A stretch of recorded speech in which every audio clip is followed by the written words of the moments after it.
নমস্কার বন্ধুরা, Surajit academy YouTube চ্যানেলে আপনাদের সবাইকে স্বাগত জানাই। আমি আইসিডিএস জব রিক্রুটমেন্ট 2024 এই মার্চ মাসেই আপনাদের আইসিডিএস পরীক্ষায় যারা আপনারা অংশগ্রহণ করতে চাইছেন বা আইসিডিএস চাকরি যারা করতে চাইছেন, আপনাদের জন্য অত্যন্ত খুশির খবর নিয়ে চলে এসেছি। এই ভিডিওতে আমি আপনাদের অঙ্গনওয়াড়ি কর্মী নিয়োগের বিস্তারিত বলবো। প্রথমে বলবো কোন জেলায় এই নিয়োগ চলছে বা অ্যাপ্লিকেশন চলছে, কত ভ্যাকেন্সি রয়েছে, যোগ্যতা কি কি প্রয়োজন, তার সঙ্গে কি কি ডকুমেন্টস লাগবে, আবেদনের শেষ তারিখ কবে এবং কিভাবে আপনি আবেদন করবেন, এই সমস্ত বিষয়ে আমি আপনাদেরকে সঠিক ইনফরমেশন দেব। আপনারা যারা সুরজিৎ একাডেমি ইউটিউব চ্যানেলে এখনো সাবস্ক্রাইব করেন, আপনারা অবশ্যই সাবস্ক্রাইব করে সুরজিৎ একাডেমি ইউটিউব চ্যানেলের মেম্বার হয়ে যান এবং এই ধরনের গুরুত্বপূর্ণ ইনফরমেশন সবার প্রথম আপনি পেয়ে যাবেন। এবং এই ভিডিওটি যদি আপনার উপকারে আসে, অবশ্যই লাইক এবং শেয়ার করতে ভুলবেন না। সুতরাং বন্ধুরা, আইসিডিএস কর্মী নিয়োগ বা অঙ্গনওয়াড়ি কর্মী নিয়োগের যে অফিসিয়াল ওয়েবসাইট রয়েছে, সেই অফিসিয়াল ওয়েবসাইটে আমি আপনাদেরকে অনলাইন দেখাচ্ছি, সরাসরি আপনাদেরকে দেখাচ্ছি। প্রথমে আপনাদেরকে কিভাবে আপনারা অনলাইন আবেদন করবেন, সেই আবেদন প্রসেসটি আমি আপনাদেরকে প্রথমে স্টেপ বাই স্টেপ দেখাবো।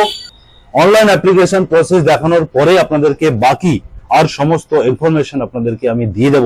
প্রথমে আপনারা এখানে দেখতেই পাচ্ছেন যে এই যে অ্যাপ্লিকেন্ট কর্নার যে অপশন রয়েছে, এই অ্যাপ্লিকেন্ট কর্নারে অ্যাপ্লাই অনলাইন যে অপশনটি রয়েছে, আপনারা সেই অপশনে ক্লিক করবেন এবং ক্লিক করার পরে প্রথমে আপনাদেরকে স্টেপ 1-এ সিলেক্ট করতে হবে যে আপনি কোন পোস্টের জন্য আবেদন করছেন। আপনাদের এখানে একটাই পোস্ট রয়েছে, অঙ্গনওয়াড়ি হেল্পার, এই অপশনে আপনারা ক্লিক করবেন। এরপর আপনারা এখানে প্রজেক্ট নেম, এখানে দেখতে পাচ্ছেন অনেকগুলো প্রজেক্ট নেম রয়েছে। এরিয়া ওয়াইজ আপনারা আপনাদের সুবিধা মতো যে এরিয়াটা আপনার জন্য সুবিধা হবে, আপনি সেই রকম একটি এরিয়া আপনি চয়েস করবেন। এরপরে আপনারা চয়েস করার সঙ্গে সঙ্গে নোটিফিকেশন ডেট দেখাবে, নোটিফিকেশন নাম্বার দেখাবে এবং এই এরিয়ার জন্য প্রজেক্ট যে নেম আপনি চুজ করেছেন, সেই এরিয়ার যে নোটিফিকেশন রয়েছে, সেই নোটিফিকেশন আপনারা এই ভিউ অপশনের এই চোখ বাটন থেকে ক্লিক করে আপনি সেই নোটিফিকেশনটাকে দেখতে পারবেন।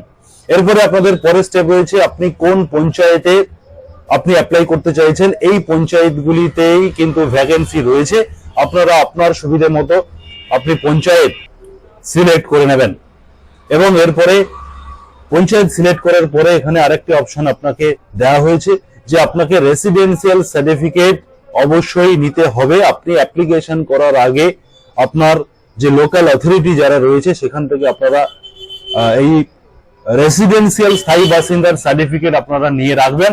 আমি আপনাদেরকে বলবো যে কার কাছ থেকে বা কাদের কাছ থেকে আপনি এই রেসিডেন্সিয়ালটা নিতে পারবেন। আপনাদের রেসিডেন্সিয়াল আপনারা অবশ্যই ইয়েস করবেন এবং আপনারা কবে সেই রেসিডেন্সিয়াল সার্টিফিকেটটি কবে হাতে পেয়েছেন বা কবে ইস্যু করা হয়েছে, সেই ডেটটি আপনারা এই ক্যালেন্ডারে ক্লিক করে সেই ডেটটি আপনারা এখানে কিন্তু লিখে দেবেন। এখানে ক্লিক করলে ডেট চলে আসবে এবং আপনারা কার কাছ থেকে এই সার্টিফিকেটটি নিয়েছেন, ইস্যুইং অথরিটি, সেই অথরিটি আপনারা এখান থেকে আপনারা দেখতেই পাচ্ছেন এখানে অনেকগুলি অথরিটি রয়েছে, এমপি রয়েছে, এমএলএ রয়েছে, ডিএম রয়েছে, এডিএম রয়েছে, এসডিও রয়েছে, বিডিও রয়েছে, প্রধান রয়েছে, আপনারা মিউনিসিপ্যালিটি অ্যাডমিনিস্ট্রেটর রয়েছে, অনেকগুলো রয়েছে। আপনারা এখান থেকে আপনাদের মতো সিলেক্ট করে আপনারা প্রসিড বাটনে ক্লিক করবেন এবং ওকে করবেন। এরপর এখানে রেসিডেন্সিয়াল সার্টিফিকেট ইস্যু ডেট, আপনি যেদিন রেসিডেন্সিয়াল সার্টিফিকেট নিয়েছেন সেই ডেট এখানে সিলেক্ট করবেন এবং কার কাছ থেকে নিয়েছেন এখান থেকে আপনাদের ইস্যু অথরিটি, এখানে আপনারা সমস্ত অপশন পেয়ে যাবেন এবং এটা সিলেক্ট করার পরে প্রসিড বাটনে ক্লিক করবেন। এরপরে আপনাদের পার্সোনাল স্টেপ 2-তে পার্সোনাল ডিটেইলস চাওয়া হবে।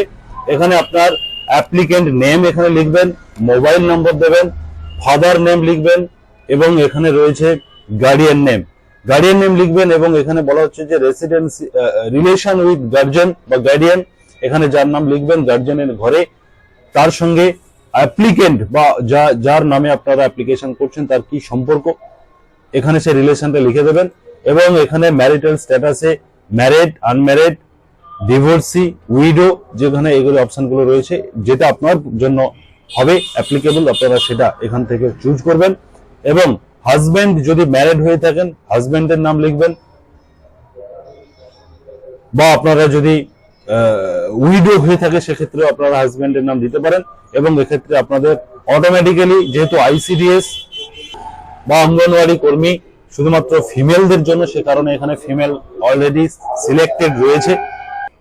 এরপরে আপনি এখান থেকে ন্যাশনালিটি ইন্ডিয়ান সিলেক্ট করবেন এবং আপনার ডেট অফ বার্থ এইখানে ক্লিক করে এখান থেকে আপনি আপনার ডেট অফ বার্থ যেটা রয়েছে আপনি সেই মতো করে এখানে আপনি সিলেক্ট করে দেবেন।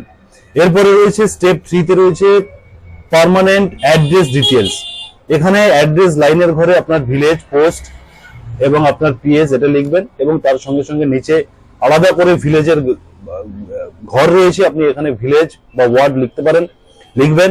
স্টেট দেবেন, আপনার সাব ডিভিশন সেটা সিলেক্ট করবেন। আগে আপনাকে ডিস্ট্রিক্ট চয়েস করতে হবে এবং তারপরে আপনি এখান থেকে আপনার যে সাব ডিভিশন রয়েছে সেই সাব ডিভিশন সিলেক্ট করবেন, এবং এখান থেকে আপনি ব্লক সিলেক্ট করবেন, পুলিশ স্টেশন এখানে লিখবেন, এবং পোস্ট অফিস নেম এখানে লেখার পরে এখানে আপনাকে পিনকোড নাম্বার দিতে হবে।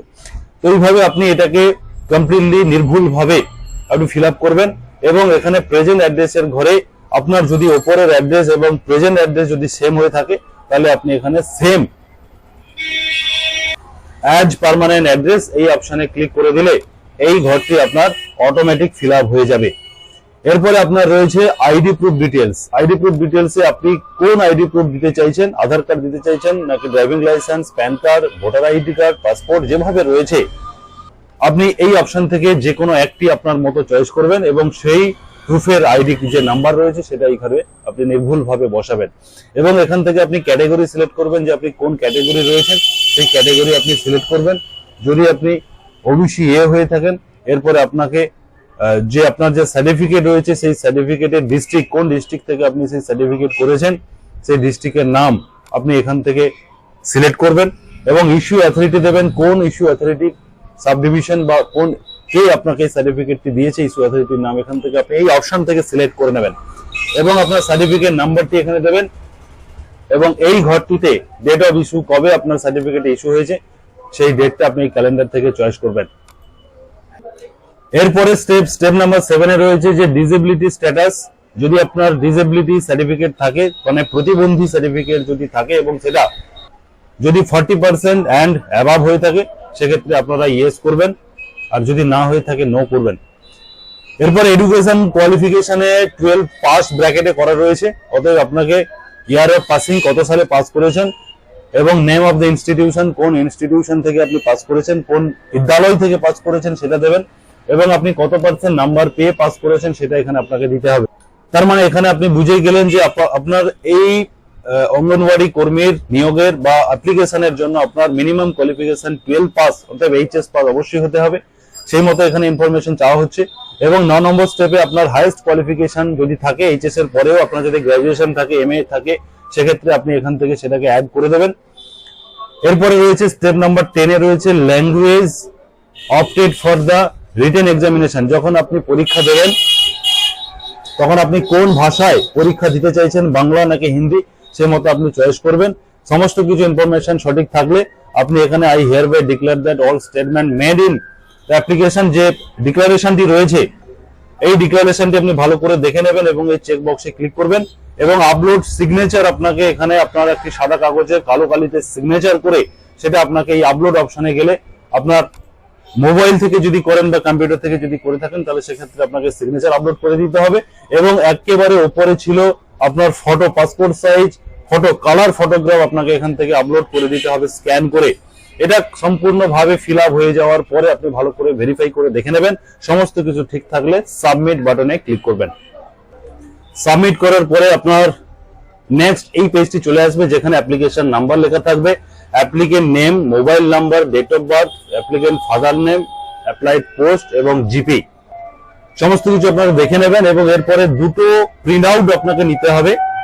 প্রথমে রয়েছে প্রিন্ট অ্যাকনোলেজমেন্ট, এখানে আপনারা ক্লিক করলে আপনাদের সামনে প্রিন্ট অ্যাকনোলেজমেন্টের যে পিডিএফ পেজটি সেটা চলে আসবে, এবং প্রিন্ট অ্যাপ্লিকেশন ফর্মটি আপনি দুটো পেজ আপনারা ডাউনলোড করে প্রিন্ট আউট করে নেবেন। এভাবে আপনারা এই আইসিডিএস বা অঙ্গনওয়াড়ি যে কর্মী নিয়োগের যে অ্যাপ্লিকেশন প্রসেস এভাবে আপনারা আবেদন করবেন। এরপর আপনাদের অ্যাপ্লিকেন্ট কর্নারের যে অপশন রয়েছে সেখান থেকে আপনাদেরকে দেখিয়ে দেব যে আপনারা যখন আপনার পরীক্ষা আইসিডিএস এর যখন পরীক্ষা আপনাকে দিতে হবে বা পরীক্ষার ডেট যখন অ্যানাউন্স হবে, তখন আপনারা প্রিন্ট অ্যাডমিট কার্ড অপশনে এসে আপনার অ্যাপ্লিকেশন নাম্বার এবং ডেট অফ বার্থ দিয়ে আপনি আপনার অ্যাডমিট কার্ডটি ডাউনলোড করে নেবেন, প্রিন্ট আউট করতে পারবেন। এবং আপনারা অ্যাপ্লিকেশন করার পরে যদি আপনারা প্রিন্ট করতে ভুলে যান কোনো কারণে, বা পরে যদি আপনাদের প্রিন্ট অ্যাপ্লিকেশন ফর্মটির প্রয়োজন হয়, তাহলে সেক্ষেত্রে আপনারা প্রিন্ট অ্যাপ্লিকেশন ফর্ম অপশনে এসে আপনারা অ্যাপ্লিকেশন ফর্মটি প্রিন্ট আউট করে নিতে পারবেন। এছাড়াও আপনাদেরকে এখানে অ্যানাউন্সমেন্টের বেশ কিছু বিজ্ঞপ্তি রয়েছে, আপনারা চাইলে এখান থেকে সব বিজ্ঞপ্তিকে ওপেন করে আপনারা দেখে নিতে পারেন। এছাড়াও আপনাদেরকে এইখানে যে নোটিফিকেশনের যে এরিয়াটি রয়েছে, এখানে আপনারা ক্লিক করে সমস্ত নোটিফিকেশন যেগুলি রয়েছে, এরিয়া ওয়াইজ নোটিফিকেশন, এলাকা ভিত্তিক যে নোটিফিকেশন, ব্লক ভিত্তিক নোটিফিকেশন যেভাবে রয়েছে এই আইসিডিএস প্রজেক্টের বা কর্মী নিয়োগের, সেখানে আপনারা এই ডাউনলোড অপশনে এসে আপনারা সেগুলিকে ডাউনলোড করে ভালো করে দেখে নিতে পারেন। এখন আমি আপনাদেরকে বলবো যে কয়েকটি প্রশ্ন আমার ছিল। প্রথমে কোন জেলায়, আপনারা নিশ্চয়ই এতক্ষণে বুঝে গেছেন আলিপুরদুয়ার জেলাতেই কিন্তু এই অ্যাপ্লিকেশনটি চলছে বা এই নিয়োগ চলছে। এবং ভ্যাকেন্সি প্রত্যেকটি এরিয়া ওয়াইজ ভ্যাকেন্সি আলাদা আলাদা করে, কোনো জায়গায় 5টা 10টা 2টো 3টে এইভাবে ভ্যাকেন্সি রয়েছে। আপনারা ভ্যাকেন্সির যে পিডিএফ যেভাবে আমি ডাউনলোড করে আপনাকে দেখিয়েছি সেভাবে আপনারা দেখে নেবেন, বা অ্যাপ্লিকেশন করার সময় আপনাদেরকে ভ্যাকেন্সি দেখানো হচ্ছে আপনি দেখে নেবেন। যোগ্যতা, ন্যূনতম যোগ্যতা উচ্চ মাধ্যমিক পাস। ডকুমেন্ট কি কি লাগবে আপনারা বুঝেই গেছেন, আপনার যে কোয়ালিফিকেশন ডকুমেন্ট সেগুলো লাগবে, একটি আইডি প্রুফ লাগবে, আপনার রেসিডেন্সিয়াল সার্টিফিকেট লাগবে, ফটো লাগবে, একটি সিগনেচার লাগবে। এই সমস্ত ডকুমেন্টস নিয়ে আপনি আবেদন করতে পারবেন। এবং আবেদনের শেষ তারিখ রয়েছে 20 মার্চ। মার্চের 20 তারিখ রয়েছে এই আবেদনের শেষ তারিখ। তার মধ্যে আপনাদেরকে আবেদন করে নিতে হবে এবং আবেদন প্রসেস সম্পূর্ণ অনলাইন পদ্ধতিতে আপনারা আবেদন করবেন। আবেদন করার পরে আপনারা এই যে অফিসিয়াল ওয়েবসাইট রয়েছে, এই অফিসিয়াল ওয়েবসাইটটিকে আপনাদেরকে ফলো রাখতে হবে। নেক্সট অ্যাডমিট কার্ডের ডেট অ্যানাউন্স হবে, পরীক্ষার ডেট অ্যানাউন্স হবে, আপনারা সেই মতো অ্যাডমিট কার্ড ডাউনলোড করে নিতে পারবেন।